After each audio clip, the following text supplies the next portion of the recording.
کشف المحجوب سے یہ واقعہ لیا ہوا ہے جو وہ سناتے ہیں بڑے شوق سے. وہ کہتے ہیں کہ جی وہ ہمارے جو پیر بھائی ہیں نا انہوں نے مجھے خود سنایا.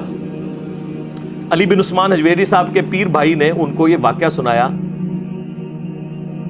کہ جی جو ہمارے مشترکہ پیر صاحب تھے نا ابو الفضل خطلی سلسلہ جنیدیہ میں تھے وہ, تو ایک دفعہ ان کی حجامت بڑی ہوئی تھی اور ان کے پاس پیسے نہیں تھے.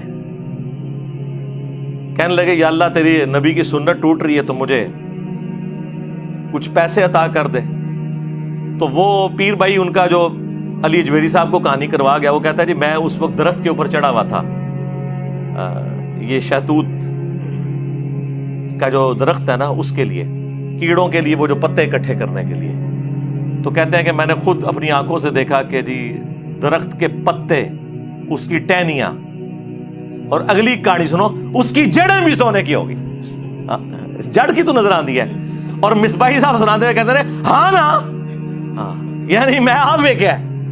داتا حضور کشف المحجوب میں لکھتے ہیں یہ فکرے ان کی زبان سے تب ادا ہوئے جب اس درخت کے نیچے تھے جس کے اوپر میں چڑھا ہوا تھا. آپ فرماتے خدا کی عزت و عظمت کی قسم پورا درخت, اس کی ٹہنیاں, اس کا تنا, اس کی جڑیں بھی سونے کی ہو گئی, سارا, ہاں سارے سونے کا ہو گیا.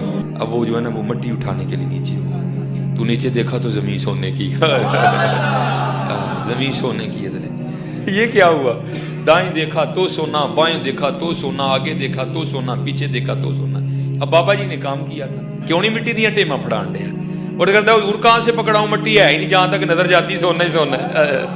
ٹھیک ہے. اب مصباحی صاحب تو بےچارے یہ کہانیاں سنتے اور سناتے رہے ہیں, انہوں نے تو آپ کو یہی کہنا ہے کہ جی کوئی بابا نگاہ مارے تو کوئی درخت سونے کا ہو جائے.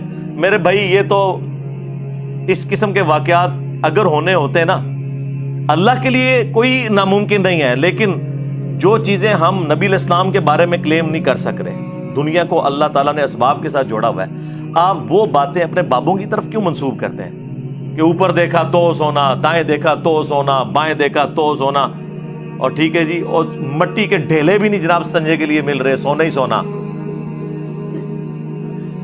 کہانیاں سارے سونے کا, نہیں کہتے سارے سونے کا.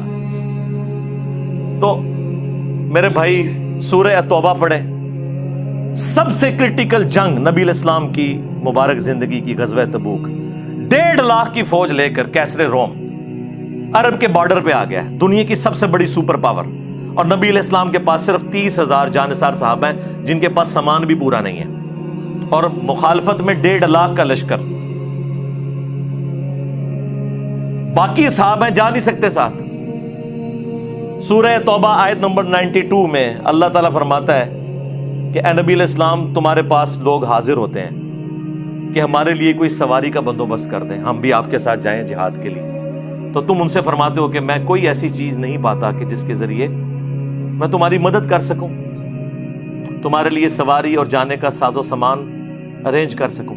تو تم دیکھتے ہو کہ یہ تم سے اس حال میں پلٹتے ہیں کہ ان کی آنکھیں آنسوؤں سے تر ہوتی ہیں, اس غم کے سبب کہ وہ اپنے نبی کے ساتھ مل کر اللہ کی راہ میں جہاد نہیں کر سک رہے.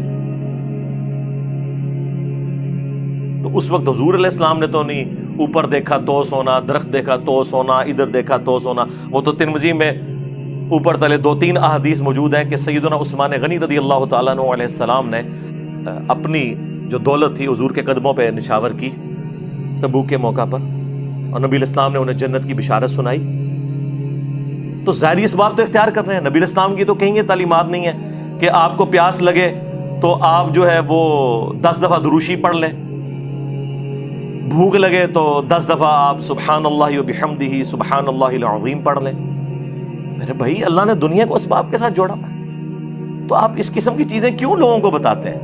نبی علیہ السلام کی تو کہیں یہ تعلیمات نہیں ہے. آپ نے تو ہمیشہ اسباب کو اختیار کرنے کا حکم دیا اور اس کے بعد مسبب الاسباب سے دعا مانگنے کا حکم دیا. صحیح مسلم میں تقدیر والے چیپٹر میں آلموسٹ 50 کے قریب احادیث ہیں, 50 to 60.